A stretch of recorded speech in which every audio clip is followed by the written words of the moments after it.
All right, we're going to move to our next panel. Our panel is on workforce development, diversity, and Petropreneurship. Before we start the panel, and before you guys get introduced, we're going to watch a short video to tee it up.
Good afternoon. I'm going to start today by introducing our panel. My name is Paula Wagoner Aguilar. I'm the president and CEO of the Energy CFO. And with us we have Fred Whipple, who is the vice president of diversity, community, and workforce with Shell.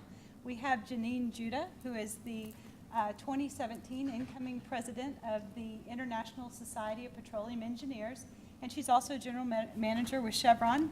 We have Andrew Gackel. Did I say that correctly? Yes. Andrew is the Director of Programming with the Women's Business Enterprise National Council. And last but not least, we have Kimberly Wilson, who is the Managing Director of TLR Search and the board, and she's the chair of the board of Pink Petro. Today we're going to talk about the most important part of our industry, that is our people, and what we are doing to develop the workforce, the supply chain, and the rise of petropreneurship in a downturn. So with that, I'm going to start. First question of today, I'm going to start with Janine Judah. And Janine, you've been an engineer for many years. And how has the workforce and the technical skills needed to be relevant in the industry changed during your tenure? So yeah, I have been doing this a long time. I'm one of those that's seen, I think this is number 5 downturn. But if I'd thought about this, what are the 2 things that I think have been the most significant changes and impacts on how we work and how we develop our people from when I started? One is, I call it computerization. So not just technology, but the advent of the computer in everything we do. So when I started, we did engineering manually. You plotted decline curves manually, you did your equations by hand because we didn't have PCs. And the penetration of the computer into everything we do, the software in the office, what the pumper does out in the field, the sensors that are now put on all that fabulous equipment that GE Oil and Gas sells us. But we monitor everything remotely. It's just the penetration of the computer into what we do is a tremendous and a different skill set than what I started with. And then number two, I would say that's changed in the last 35 years is the globalization. So not just of the business, because I think all of us were in Halliburton's facility. They were a much more global company than they were 35 years ago. But our workforce, both in the U.S. and outside of the U.S., is much different than it was in the early 80s, much more diverse from a passport standpoint. And then our supply chain is different. We source globally. Any company of any size sources globally now. The way we manage projects, we might design something in Houston and Aberdeen. We might build it in Busan, Korea, and Singapore, and South Louisiana, and then we install it in West Africa. And we do that routinely. So that whole global mindset is a routine way, at least that the larger companies work now. And that's very different than it was. So computerization and globalization. Fred, I'm going to choose you next. Okay. What lessons did we learn from the 80s, and how has that impacted Shell's approach for the downturn? Okay, I'm going to answer that in regards to talent, largely, because that's our area of focus.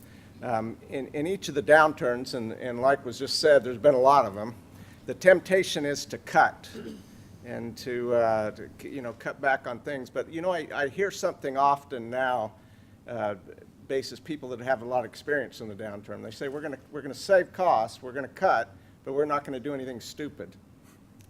In the 80s, we got lessons of stupid, the things where we did things that we shouldn't have. For example, on talent, we looked for ways to cut. We shut down college recruiting and, really didn't see the consequences coming.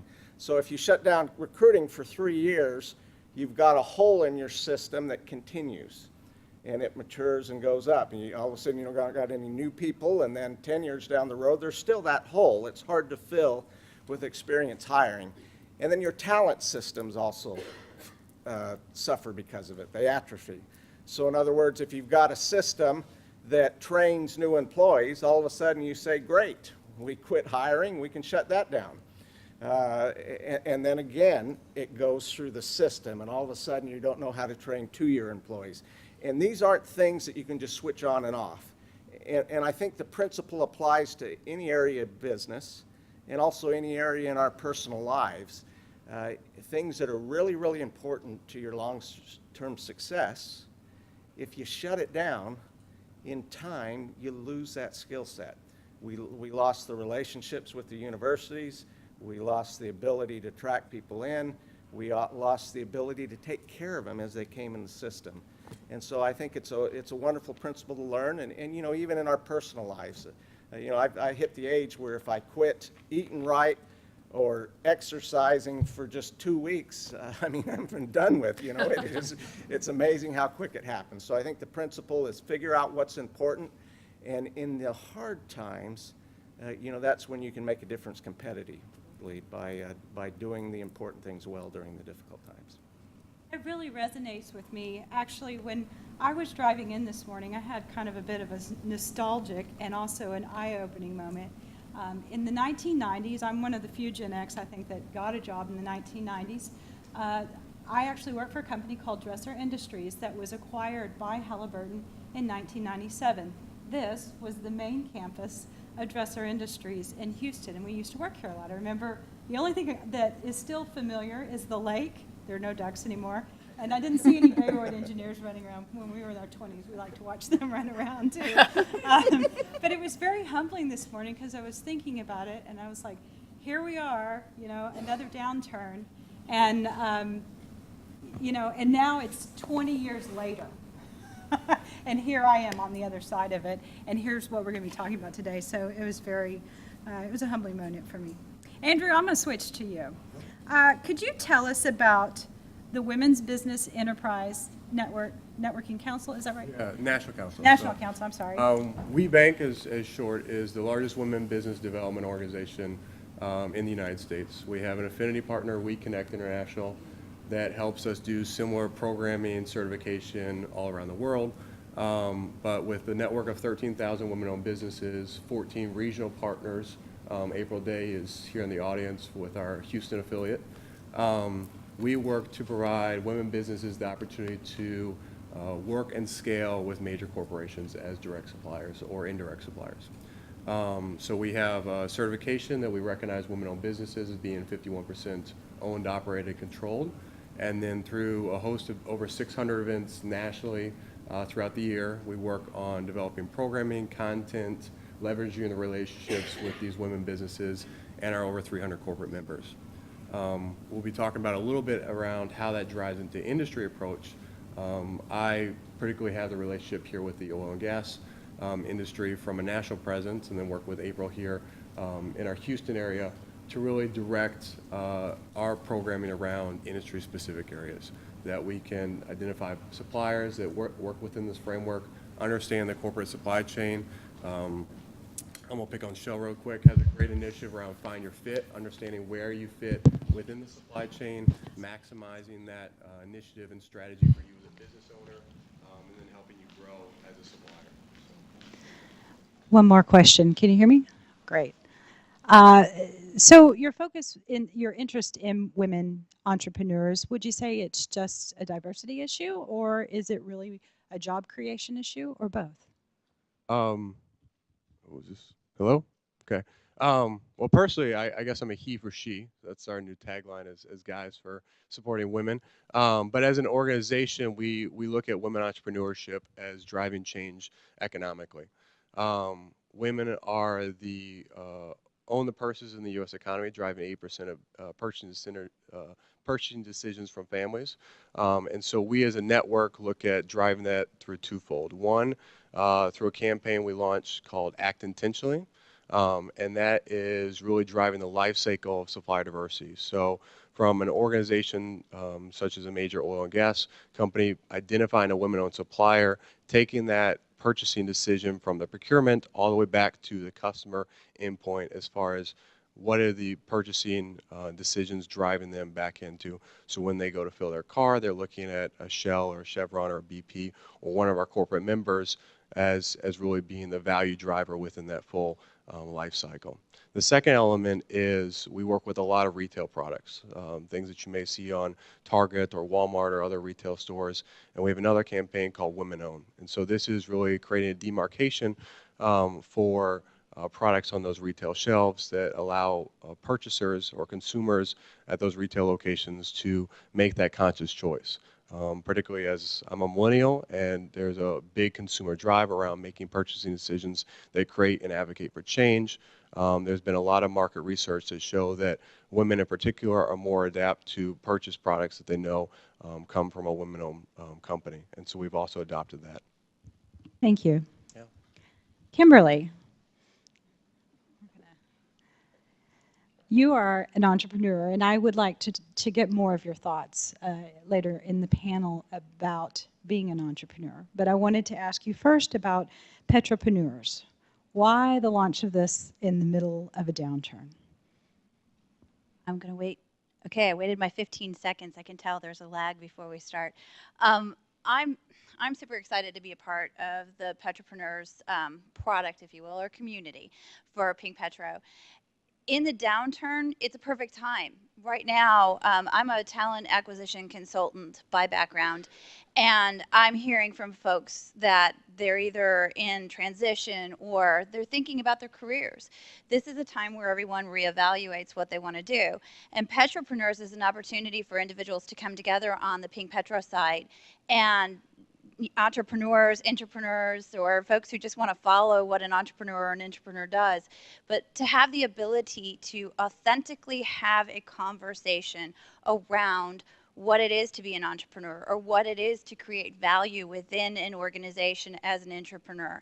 And this is just absolutely a perfect time for people to have a sense of community outside of their community, internally within your organizations. A lot of people have their heads down. They're working to make sure they're creating value, or they're looking for a new job. So Petropreneurs gives us an opportunity to really have a conversation, People can actively be involved in that conversation, or they can passively view that information. And as I said, it's an authentic, real-time discussion that is, I think, perfect timing at this time. Thank you. Janine, I'm going to switch back to you. So we mentioned at the beginning that you're the incoming 2017 president of SPE.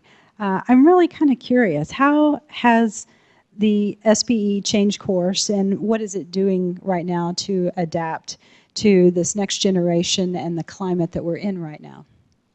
Well, can I answer something on Kim's question before I take that one? Please. On the Petropreneurs, and I'll just point this out, it's a downtime and everyone's kind of woe is me, but I've noticed in a lot of our conferences that people have been so busy just chasing the rig, just getting the job done, and we actually have some time and we're getting input from our management to look for new things. And so it's really a good time to have something new in the market, a new idea, because people are, I think, are more receptive now than they were maybe a couple years ago, some new ideas.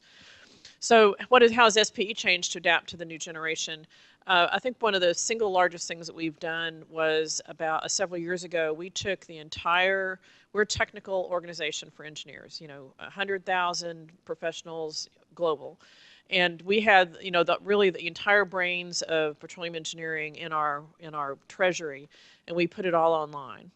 And then we created the platform, and then we took almost every other professional societies. There's only one that's a holdout. It's also hosted in our digital library. And so it is available at your computer to anyone who's a member and anyone who's at a big company. Most of the big companies subscribe to it. So we went from a fairly clunky old school methodology to instant feedback on the whole global knowledge on petroleum engineering. And since then we've continued to evolve that. You can do it on mobile devices. It used to only be on a computer. You can actually do it through an app, which we got from non-US applications. If you go outside the US, a lot of people do more on their phone than we do here. And so we've got on the mobile devices, and we've also included just recently Google Translate. So you can push a button and if you've ever used Google Translate, and I've used it quite a bit, it's rough, but it's readable, right? And so if you're sitting in Brazil and most of the technical literature in petroleum engineering is in English, you can push a button and it'll be in Portuguese. It might not be great Portuguese, but you can at least read and understand it. So those kind of using technology to help it make more accessible to people that are not sitting at a desk, outside of North America, is how we're trying to push the body of knowledge out to a global audience. Do you see Pink Petro fitting into that? Well, I think the fact that Pink Petro is a digital platform, it does, so you didn't have to convert from an old school platform. You just kind of go straight to digital. That's how, at least we're seeing the millennials and the younger generation, the students especially, by far the biggest users of our digital platforms are all students, and then followed by the millennials, because that's how they're used to learning. They never use books. They use an iPad or their phone. That's how they're used to interacting with each other, is actually probably more digital than even in person. You almost have to remind them, you need to go meet some people sometime. It's not all online. But so I think it fits into that digital first thought pattern that you get with the students and the millennials. Great, thank you. Andrew, speaking of initiatives, I know that you're working on quite a few. Tell us about some of the game-changing initiatives that you have right now that you're working on in energy specifically. Okay. So I mentioned a few of our campaigns to drive consumer and purchasing decisions, which is really the value creation around how supply chain reaches back to the end consumer. But particularly within the energy, oil and gas space, WeBank has aligned ourselves now within industry-specific value areas. And so we launched last year one in the automotive space and then one in the integrated energy market. That brings our corporate members who are recognized as top corporations. So that means they have a business case dedicated towards supplier diversity, particularly a women-owned initiative. They have the program management, supplier development, and supplier resources that really back that internally and externally. And so those corporations are recognized as Shell, BP, Chevron, ExxonMobil. And so that group of four comes together as a value leader initiative within WeBank throughout the year, and we develop strategies to really drive change and information down into our women suppliers who can then compete for business in the supply chain. Thank you. And I'm going to kind of follow on, Fred, with your firm. I'm sorry. In the middle of 2015, your Supplier Diversity organization announced a commitment to increase its spending on small minority and women-owned businesses by 40% compared to your 2014 spending. That's over the next 2 years. What's the strategy behind that? Why are you doing that in the middle of a downturn? Well, like any area of the business, the diversity arena, we benchmark, and we're constantly, each year, we're deciding, what are the highest priority things that we need to work on. And we benchmarked ourselves within the industry. We benchmarked the industry. How does the industry do compared to other industries? And the data that we looked at, this said it was an opportunity area, an area we needed to do better in. And so we kind of put together the case for action and took it to leadership. And actually, I was been a little bit surprised by the results. So Deborah, are you in the audience? Deborah Stewart, right there, leads our Supplier Diversity program for Shell. And between Deborah and I, we started with the U.S. country president. And then you naturally think if you get the president, then everything falls into place. But, Shell, like a lot of other businesses, has, businesses that reports to that individual and then global businesses that don't report. And so we've gone through a process of taking the case for action to all of the businesses. And we have gotten, we haven't had that question. We have not, at least not in the sessions I've been in, had the question, why in the world are you doing this in a downturn? And I think the reason is how you make the case for action. One of the critical elements of a downturn is we've got to cut costs, we have to be more efficient, we have to learn to be competitive at this lower for longer environment that we're in.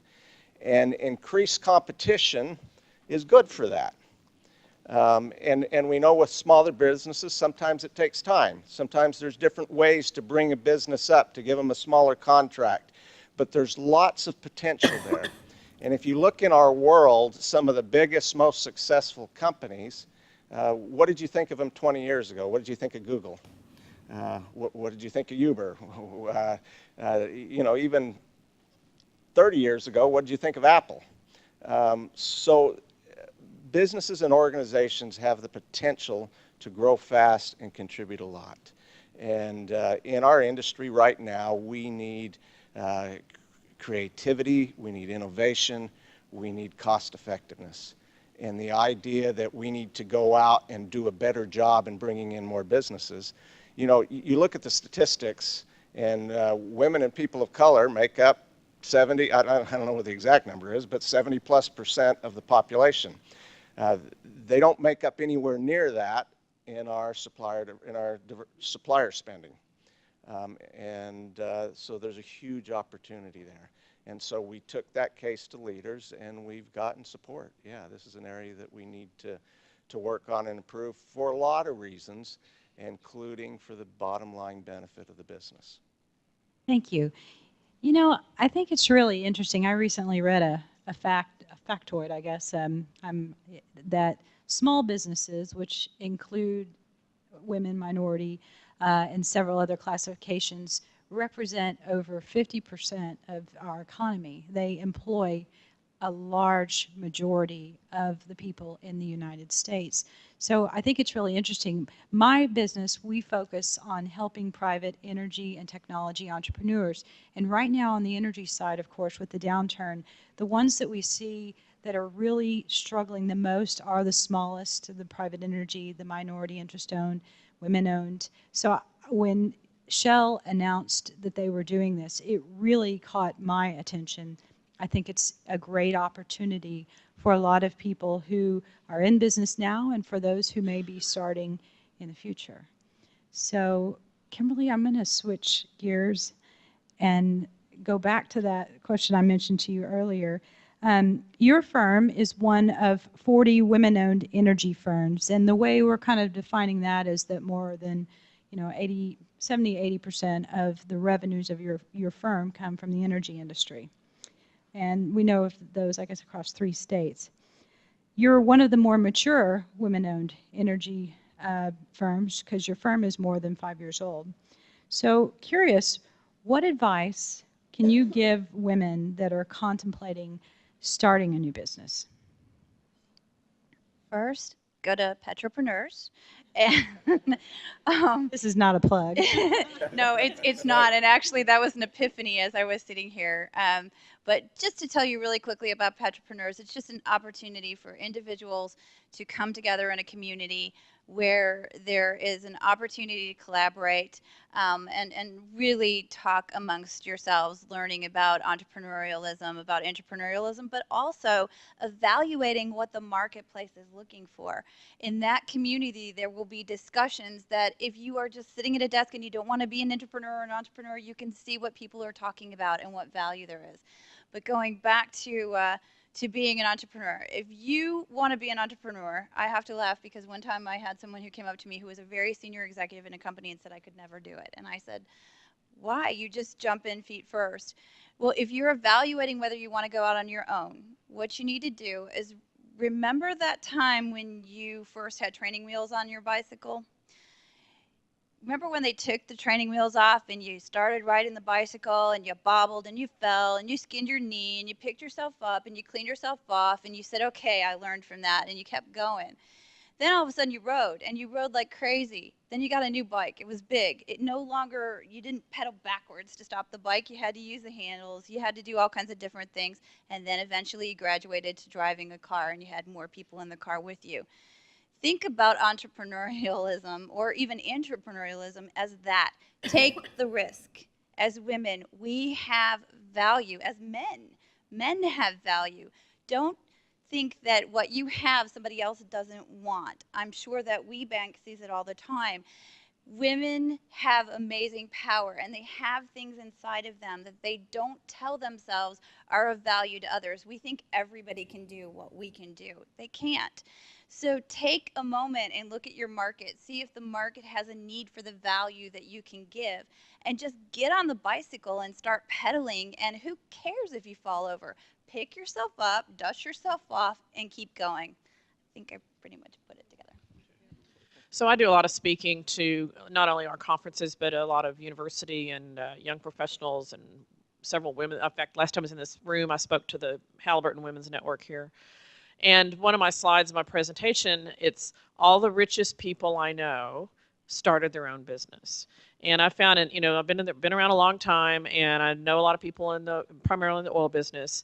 And all the rich guys, and unfortunately they are pretty much all guys, but they all started their own businesses, and most of them did it when times were bad. Mm-hmm. And buy low, buy low, sell high, that thing.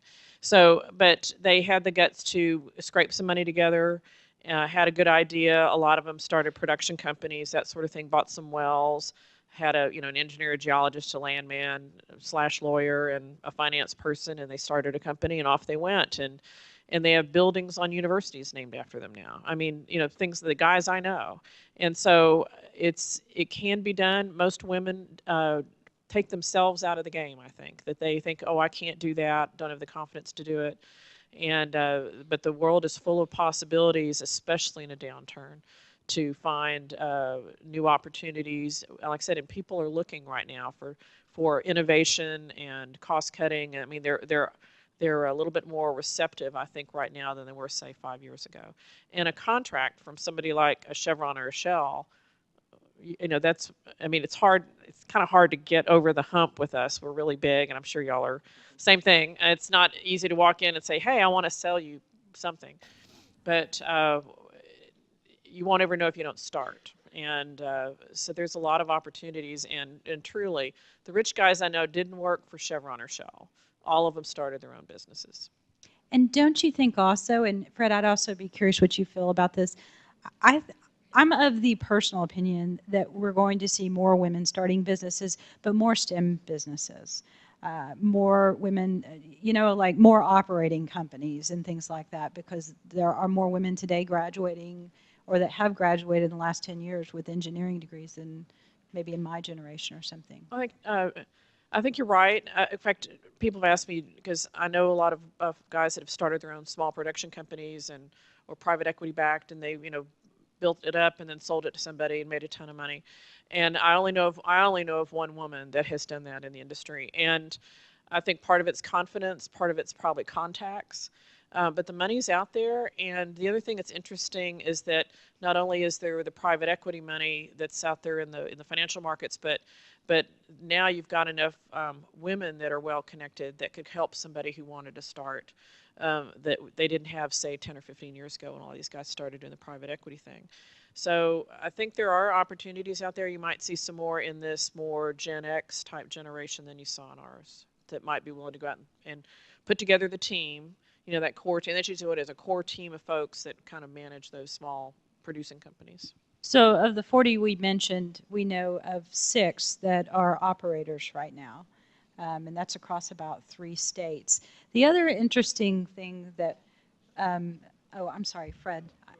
The other interesting thing I was going to also mention is that a lot of the women entrepreneurs that we run across started risk-taking while they were still in the corporate environment, taking lead roles like you have in projects and in developments, and then would later end up leaving. So going back to you, Fred. So what are your thoughts on the STEM? Do you think it's going to make a difference? Well, that's clearly where the opportunity is. Our STEM programs largely focus on women and people of color because that's where the growth opportunity is. There's a lot of different ways to cut the statistics, but the ones that come to mind are women make up about 48% of the workforce right now and about 24% of the STEM careers. And so look at the growth opportunity. If you go to engineering specifically, it's down to about 15%.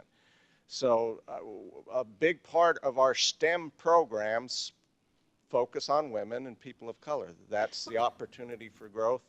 And, the idea that you start in business, I know a lot of people that once worked for Shell and then started their own business at some point. In fact, some left in the downturn and started the idea. But I think the principle is very true. The ones that build the biggest organizations are the ones that leave and go do it on their own. But That's interesting. So do you think in the future there might be programs where maybe former employees that have started things up, there might be a special supplier angle to that to let them in the door quicker or help them through the process faster? That's a wonderful question. I know we have a few right now that were former employees that do business with it. I'm not aware of a special program. The former employees tend to have a leg up anyway because they know how to work the system. Right. And they know even if you work for one of the majors, the systems look a lot alike as you move in between them. So that's kind of the benefit that that person might have. Thank you. Andrew, could maybe we kind of close and then we'll go to questions. Could you just give us some parting thoughts on, summarizing why are companies interested, for the most part? Why would other organizations be interested in this, for example, as well? In WeBank or in the whole topic of women energy entrepreneurs. Okay. And Well, I want to resonate again. I think this is an opportune moment for entrepreneurship and intrapreneurship in this space. Particularly, if we look at employees who may have been let go, this is an opportunity for them to either shift and pivot and provide new value. It's certainly a tough time. They've gotten boxed, but at the same time, it creates a new opportunity for them to be a new value partner and create another thing. And so very similar to kind of 08 and 09, we've seen a huge entrepreneurship growth in the last 6 or 7 years since that. I think we'll see a big entrepreneurship growth in this area as we see a change in this space. So That's certainly one of the opportunities that WeBank sees. I think it's the great work that Petropreneurs is doing as far as providing those resources and this digital gateway to create that value and lend a hand, whether you're still in the space or looking to move around the space. No, I think that's my comments. Great. Do we want to, we have a little bit time left for questions. Does anybody, what should I take these? You want to take a mic? We'll share the one up here.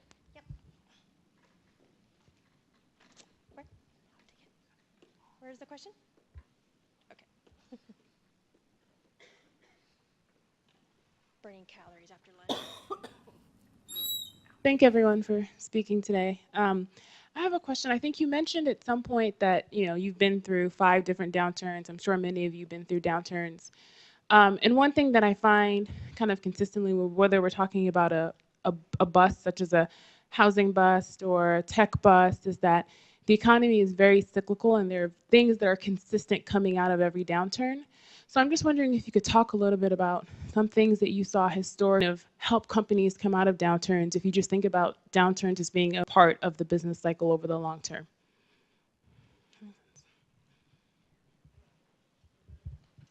I'll give that a shot. I think one thing that I've seen in some of the and you're right, it happens in the housing. I mean, another thing when I talk to students and they say, "Oh God, I'm in the oil business. Why did I major in petroleum engineering? I'll never get a job." And I say, find an industry that doesn't have a down cycle. And the only thing I can think of is some of the regulated industries where they regulate how much money you can make, and pretty much even Walmart has down cycles, right? So I think one of the things that we tend to get too depressed up front, and we certainly did that in the 80s where we laid off too many people and kind of just slammed on the brakes. I think what we're seeing in this downturn is there are a lot of these smaller businesses that are thinly capitalized, and they have some either private equity or a lot of the folks that are debt capitalized, and they're not going to be able to meet the terms of their debt, so there's not a happy ending for those folks. But I think slamming on the brakes and then not recognizing the opportunities that exist at the bottom. And so the example that I use, a student, if you're from Houston, you've heard of Hillcorp or John Hildebrand. He's usually the number 2 richest guy in Houston. He started his company in 1988, and if those of us that were in the oil business in 88, those were very dark times. He bought properties and started his company. He saw the opportunity at the bottom of the valley. And most of us want to get around and just lie around on the floor and say, "Oh God, the sun's never going to rise again." And the guys that I know that have done extremely well have seen the opportunity at the bottom and not gotten too discouraged by, what you hear in the media, because it tends to feed on itself, and they realize it'll come back, and I'm going to look for opportunities at the bottom.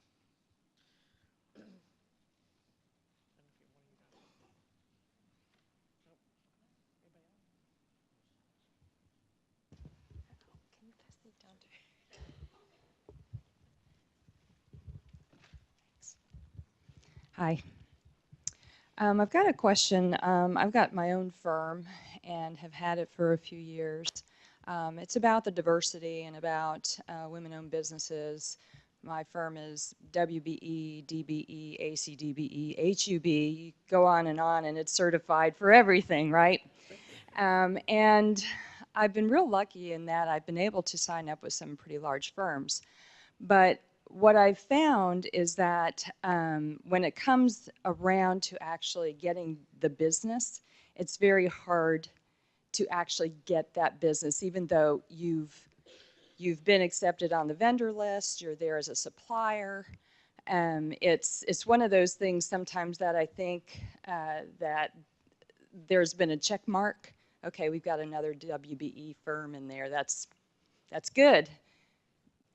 My question is how are you going about actually utilizing the firms that you get signed up when they are with all these diversity programs and things like that? By the way, I came to Shell right out of college, and their training was fabulous. So I can tell you didn't come in the 80s. Wonderful question. You know, that is a challenge that we hear often. I signed up, and we're trying to change our system. We used to have a system that worked real hard to sign up a lot. It's kind of the old model that says if I turn in 2 million resumes, somebody's going to hire me. And it's really not an effective targeted system. So we're changing our system where we won't sign everybody up. What we're starting when we go out you know, to look for folks, we'll put the list. These are the opportunities that we have. These are the contracts that we have coming due. So we're trying to get much more focused. And I think as a person with a business, you ought to look for organizations like that. Organizations struggle to say no. You know, we're always hoping that someday something will work, or so you often get a face that is overly positive and not as realistic or straightforward as it can be. But I think the thing to be helpful is go and look for businesses that specifically have opportunities coming up in the area of where you have expertise. And then figure out what is the difference between your organization and the organizations that actually win those contracts. And then figure out how you close that gap. One of the things that we found that as we start working with businesses on helping them to learn specifically how to close that gap, that's where we really begin to make a difference. But focus, and if you go to the big shows in the auditoriums, realize everybody likes to be nice, everybody's looking for it, but ask specifically, you got something coming up in my space, do you have a program that can help me understand what I still lack or what I need to change or what experiences I might have, and try to get the one-on-one conversation sitting down and look for it. Because organizations, I think, are starting to do a little bit more of that. They're really, we spot people with potential. They're not there yet. They're not going to win the contract today, but they have what it takes to be competitive. And if they could close a few gaps, they can do it. And so I think you really have to move beyond the volume, sign up at 1,000 firms to getting real specific. I'll also speak to that in a little bit. Because certification, a lot of firms will come to WeBank and say, oh, now I'm WeBank certified, where are all my contracts at? And that's just not how it works. We certify to recognize who you are and the value of being what a woman is. However, the value you have as a firm is first and foremost your value proposition. What can you create and sustain and grow within the supply chain? And that is really how we want you to sell as a firm, because that's what is going to get you the business. And then you are certified as WeBank or HUD or whatever certifications you also have. And also the understanding of as far as where you fit, and not necessarily where you fit today, but how can you scale up and work with the Shell as they move in their 5-year plan or their 10-year plan or Chevron, and really understanding, are you in a position to grow within the supply chain and with the company? Because the more that you can create that value and demonstrate that value, their propensity to keep you as a supplier and grow you as a supplier is that much more great. So those were my 2 comments there.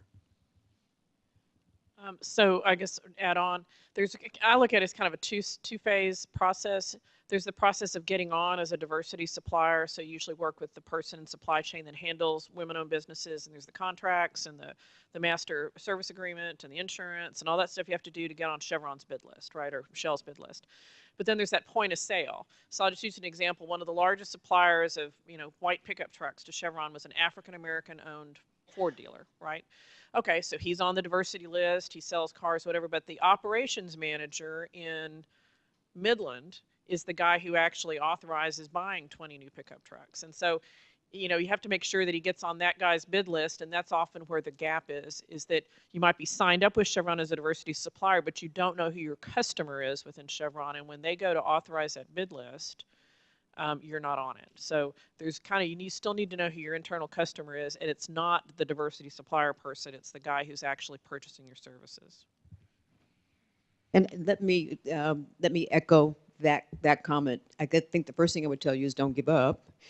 And the second thing, be patient, don't give up. But the other part of that is finding the real frontline customer, and we can help with that. And so sometimes it is it's a challenge getting in front of that person, but the Supplier Diversity office, if you will, can help understand that. Now, we may not know who that person is, but we can help find them. So I'm actually going to end the panel by giving a personal story. I'm a former Shell employee, and I wouldn't have appreciated Supplier Diversity had I not worked at Shell and actually sat on the diversity floor. Kind of neat that I sat on the same floor as the diversity folks. But I bring that up because I made an intentional choice when I left corporate to come into this new entrepreneur world. And the ways and means of the corporate environment is so different than, I know y'all are all shaking your heads because you know, for years I spent 10, 12 years of my career learning how to get things done inside the organization, but then also the relationship piece. And I really hope Petropreneurs is going to give the ability for people to connect and find right buyers and connect with people, right, and get those connections going. Because there's no reason why that can't happen. But I often get questions, how are you, you're 1 year in this entrepreneur thing, you got Shell and Halliburton. I'm like, I spent 10 years inside the system, and it is a system, as you said. There's a certain way to get things done, and I hope that we can provide women entrepreneurs a bit of a bridge to help in that process. So. Thanks a lot, guys.